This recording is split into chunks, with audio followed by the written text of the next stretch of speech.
So the first thing you need to know is about the causes of World War I. So let's first look at the major issues that were going on before. And I would say that German Chancellor Otto von Bismarck is actually the one person who was trying to avoid World War I. So he was setting up alliances throughout Europe out of fear that Germany was surrounded. And as you can see by the eloquently designed visual on the next page, the Chancellor felt like he was surrounded by Austria-Hungary, Russia, France, and Great Britain. So he had to get somebody on his side. And the result is that he creates alliances for protection so that different countries can work together and avoid war. Because again, Germany is in a bad geographical position in Europe. So the first alliance is the Three Emperors League. And that league consists of Germany, Austria, and Russia. Now, Russia's going to get out in 1878, and Germany is going to have to start looking for a new ally to join this alliance. But they'll start with a dual alliance of just Germany and Austria-Hungary. And then later, they'll pull in Italy. But the big issue was that they promised aid in the event that either was attacked. So, again, because of the fear of outsiders. Italy's added in 1881, that sexy little boot.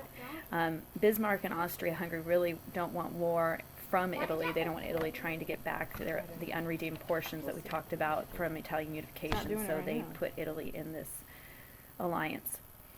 Additionally, Italy is pretty tricky, and they're going to set up another alliance.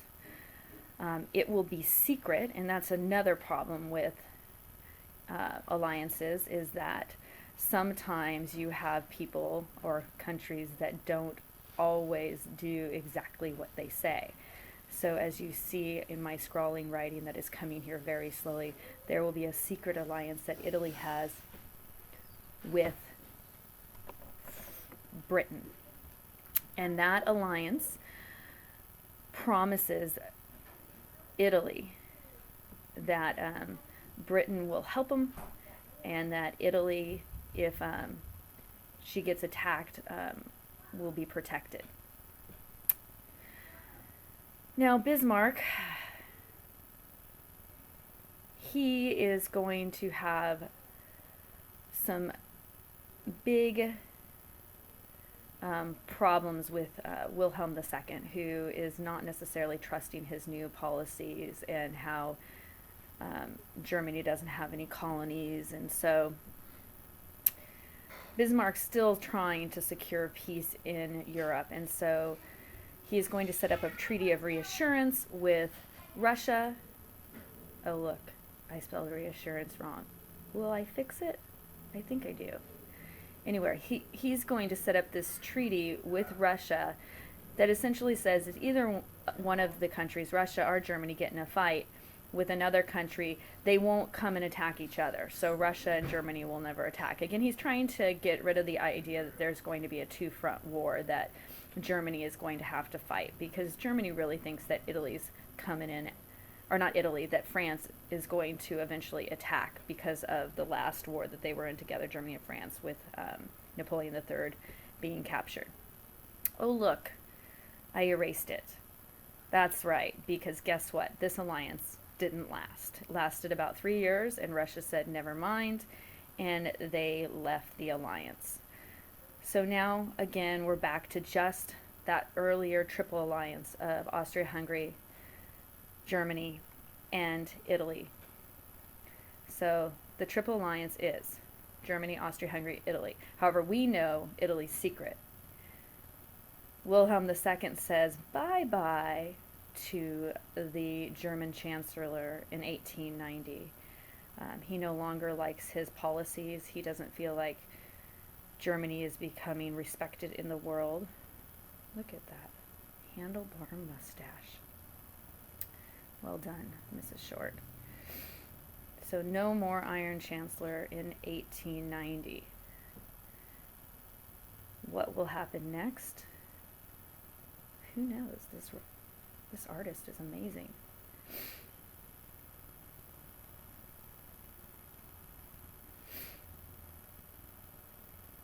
So this is the moment in time where you can check your email, take some notes. Look at, I thought I spelled Wilhelm wrong, but then I checked. It's not spelled wrong. There's no H. Well, there is an H, but there's no first H in Wilhelm. It's not Wilhelm. Anyway, Wilhelm is spelled correctly. What's England up to? Splendid isolationism in the 1870s. Oh, that went fast. Queen Victoria was playing alone. Little update on the royal family here, just so you know who's going to be in charge, George V. So there's more alliances occurring. In 1892, Franco-Russian alliance versus the Triple Alliance. Wouldn't it be nice if they were even? Right now it's 2 versus 1. Who could win? Well, Germany is going to follow Wilhelm II's ideas of wanting a place in the sun. Oh, look at the sun. Beautiful.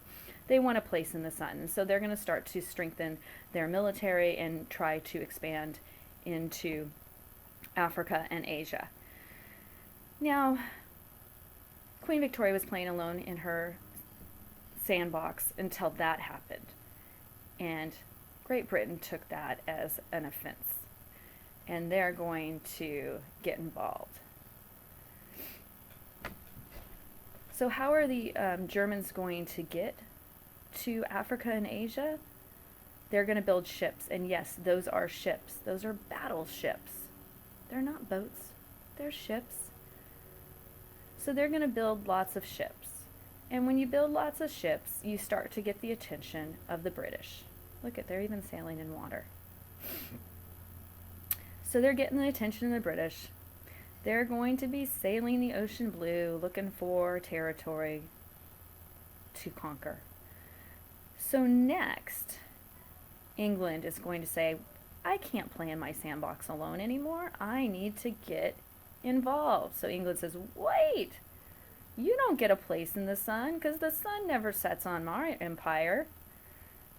We own the sun. So Britain's pretty offended that they would even, that Germany would even attempt to think that they could become a major power. So England is going to have to get involved in continental Europe again.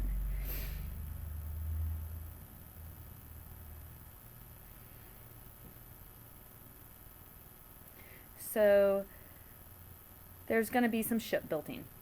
England's going to build some ships. Germany's going to build some ships.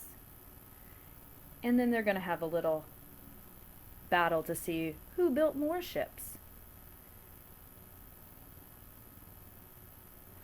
This is, of course, the British naval fleet. So in the end, Germany is trying to militarize as fast as possible, and Britain is. It's like the first arms race.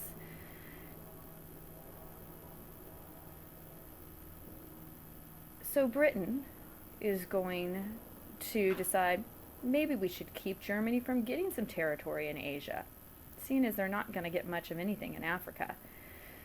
So Britain and Japan form an alliance in 1902 to stop German acquisition of territory in Asia. They do pretty well too, I will say. So that's one thing Britain did, in addition to building a lot of ships. So who wins the little shipbuilding exercise? Well, Britain will have built by 1914 49 warships,